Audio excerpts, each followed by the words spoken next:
Video में हम देखने वाले हैं कि असिंक्रोनस जावास्क्रिप्ट क्या होता है, क्या डिफरेंस है फंडामेंटली बिटवीन सिंक्रोनस जावास्क्रिप्ट और असिंक्रोनस जावास्क्रिप्ट, और क्या पिटफॉल्स होते हैं सिंक्रोनस जावास्क्रिप्ट के। ठीक है, so first thing first, let's see what is synchronous JavaScript. ठीक है, so in synchronous task they are performed one at a time. Only when one task is complete, the following is unblocked. In other words, you need to wait for task to finish to move to the next task. Okay, so synchronous में ये होगा कि जो हमारे statements या फिर task होंगे वो वन बाय वन एग्जीक्यूट होंगे। अगर टास्क वन एग्जीक्यूट नहीं हुआ है तो टास्क टू वेट करेगा जब तक कि टास्क वन एग्जीक्यूट नहीं होता है। Let's see with the help of example. तो लेट्स से हमारे कोड में बहुत सारे स्टेटमेंट्स हैं। ठीक है, टास्क है, task T1, task T2, task T3। तो एग्जीक्यूशन कैसे होगा? फर्स्ट आपका T1 एग्जीक्यूट होगा और जब तक T1 एग्जीक्यूट नहीं होता है T2 क्या करेगा? वेट करेगा। फिर जब T2 हो जाएगा तो T3 एग्जीक्यूट होगा, और जब तक कि T2 एग्जीक्यूट नहीं हो जाता है T3 वेट करेगा। ठीक है, सो ऐसे ही आपका T1, T2, T3, T4 wait करेगा। ठीक है, तो इसे कहते हैं हम सिंक्रोनस जावास्क्रिप्ट, जहां पे कोड एक के बाद एक एग्जीक्यूट होता है। Let's see with the help of example. तो यहाँ पे हम एग्जांपल ले सकते हैं, फंक्शन डिफाइन करते हैं। ठीक है, फंक्शन डिफाइन करते हैं एक नॉर्मल, और यहाँ पे हम लिखते हैं ओके, सो फंक्शन हमारा है console.log from inside synchronous function, synchronous function.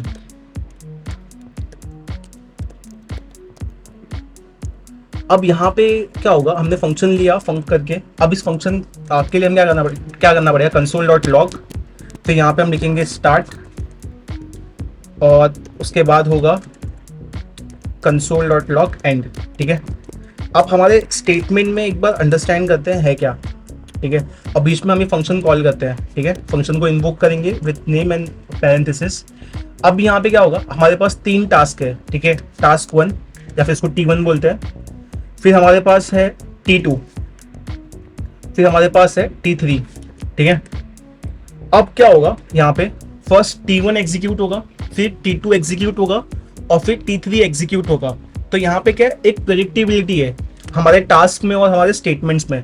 ठीक है, let's run this code and let's see.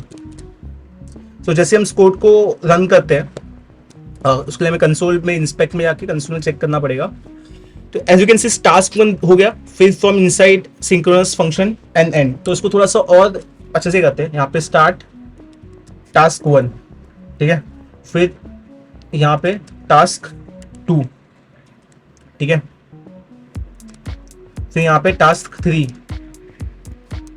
तो ये तीन टास्क एक के बाद एक एग्जीक्यूट होगा, टास्क 1, टास्क 2, टास्क 3। ठीक है, तो जैसे हमने देखा सिंक्रोनस में जो हमारे टास्क या फिर स्टेटमेंट्स होते हैं वो एक के बाद एक एग्जीक्यूट होते हैं। ठीक है, अब देखते हैं असिंक्रोनस क्या होता है और उसमें कैसे वो एग्जीक्यूट होता है। तो in asynchronous you can move to another task before previous one finishes. तो जैसे टास्क 1 में एक के बाद होता था, यहाँ पे अगर फर्स्ट टास्क नहीं हो रहा है तो टास्क 2 स्टार्ट हो सकता है। ठीक है, सिमिलरली टास्क 3 स्टार्ट हो सकता है।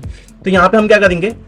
यहाँ पे भी हम सेम करते हैं जैसे अभी हमने यहाँ पे सिंक्रोनस देखा था। अब देखता है असिंक्रोनस में क्या होगा। तो असिंक्रोनस को हम बोलते हैं AT1, AT2 और AT3।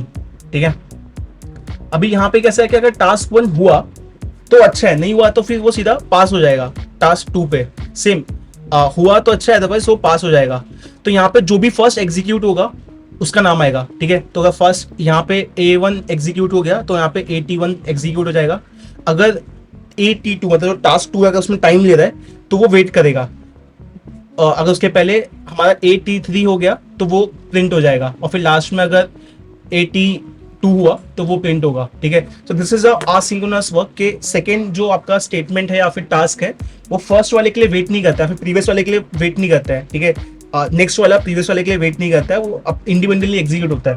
Let's see this with the help of example. तो इसे करने के लिए अगेन हमें ऊपर वाला जो कोड है ना उसे कमेंट करना पड़ेगा। ठीक है, तो ही हम इसको अच्छे से समझ पाएंगे। तो यहाँ पे भी हम टास्क ले लेते हैं। तो फर्स्ट हम लेते हैं AT1 असिंक्रोनस टास्क 1। तो यहाँ पे क्या होगा? Console dot start. ठीक है, हम स्टार्ट करेंगे, यहाँ पे लिखेंगे कि ये क्या है? AT1 है। उसके बाद हम जाएंगे टास्क 2 पे, विच इज AT2। अब यहाँ पे क्या होगा, कंसोल डॉट लॉग। अब यहाँ पे क्या होगा कि टास्क 2 रन होगा, ठीक है। और सिमिलरली यहाँ पे टास्क 3 भी रन होगा, विच इज AT3। ओके, यहाँ पे task 3 let's keep it and. Okay, and में भी हम यहाँ पे लिख देंगे AT3, ठीक है। हमने 2 लिख दिया। अब सेकंड टास्क पे आते हैं। सेकंड टास्क क्या होगा, ये आसिंक्रोनस है, ठीक है। तो हम यहाँ पे सेट टाइम आउट यूज करते हैं, ठीक है। सेट टाइम आउट यूज करके एक यहाँ पे कॉल बैक फंक्शन पास करते हैं, ठीक है। कॉल बैक फंक्शन पास किया और फिर यहाँ पे हम 5 सेकेंड का डिले डालते हैं, ठीक है। और इस कॉल बैक फंक्शन के अंदर हम लिखेंगे console dot log from inside set time out, ठीक है, सेट टाइम आउट। और इसको हम बोलेंगे टास्क 2 AT2। अब यहाँ पे क्या होगा, लेट्स सी। जैसे हम इसको रन करते हैं कंसोल में जाकर, as you can see start and आ गया। अभी जो आसिंक्रोनस है उसके बाद में आया, तो as you can see start and from inside set time out.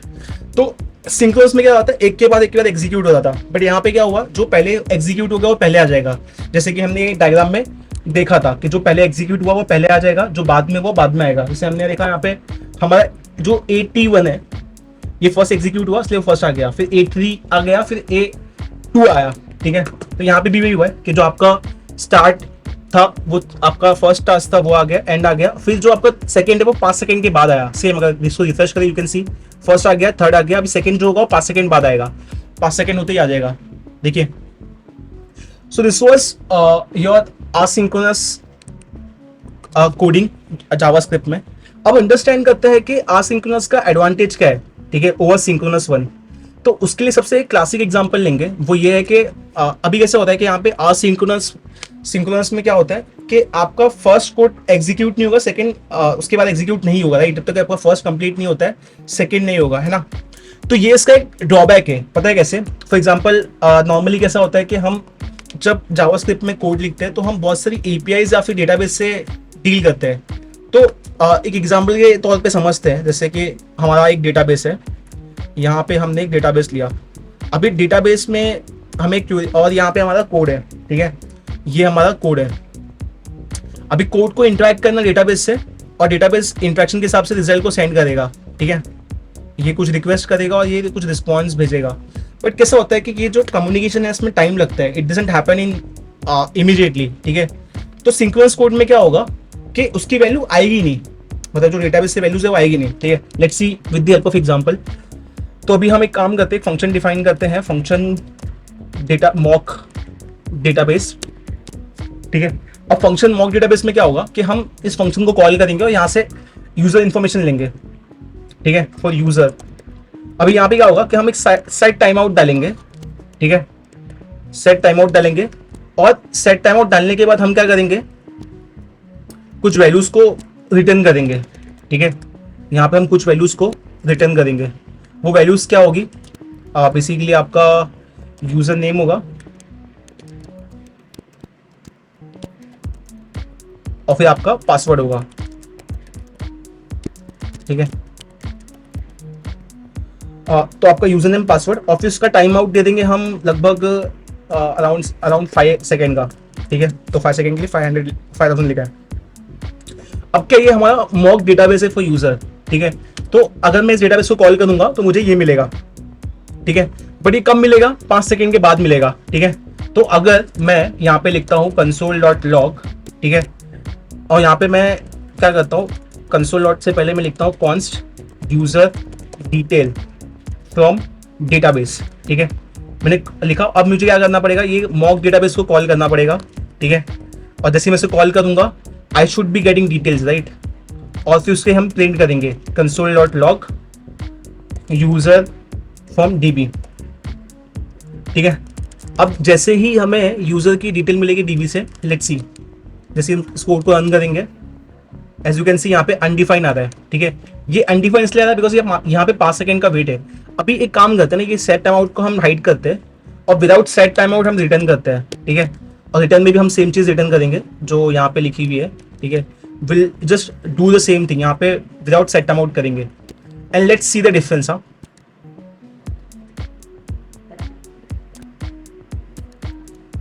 यहाँ पे हम रिटर्न कर रहे हैं विदाउट सेट टाइम आउट, ठीक है। लेट्स सी, जब हम without set time out return करते हैं तो हमें यूजर नेम और पासवर्ड मिल जाता है, ठीक है।